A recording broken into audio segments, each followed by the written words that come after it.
রোদে আর বৃষ্টির জন্য অনেক সময় যে পুড়ে পুড়ে যায়। তো অনেক সময় কি হয়, নষ্ট না হয় যেন ফুলটা, তার জন্য নিজের থেকে ফুটিয়ে দিতে হয় আগের থেকে। তো আমি এটা হচ্ছে একটা লক্ষ্মীর ভ্যারাইটি, এটাকে আজকে ফুটিয়ে দিচ্ছি আপনাদের সামনে। উপরের পাতাগুলো ফুটিয়ে দিলে তারপরে হচ্ছে আপনার ভেতর থেকেও আপনা আপনি আর বাকি পাপড়িগুলো সুন্দরভাবে ফুটে যাবে। এই যে আস্তে আস্তে করে করতে হবে। প্রথমে হাতটা ধুয়ে নেবেন ভালো পরিষ্কার জলে, তারপরে আস্তে আস্তে করে সাবধানে এসে করতে, পাপড়িগুলো যেন ছিঁড়ে না যায়। নিচের দিকে দু একটা হয়তো অনেক সময় হালকা থাকলে ছিঁড়ে যেতে পারে, কিন্তু বাকিগুলো যেন না ছেড়ে।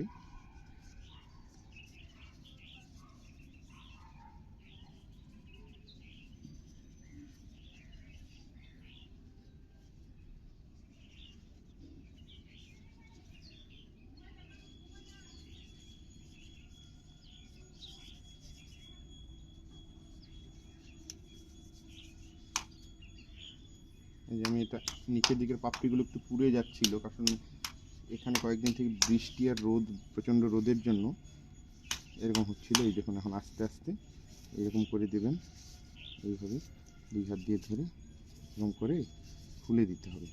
বাকিটা ওরা পরে আপনা আপনি এই পাপড়িগুলো আরও খুলবে। তো মোটামুটি আমি যতটা পেরেছি খুলে দিলাম, এরপরে ও আপনা আপনি বাকিটা ও খুলবে।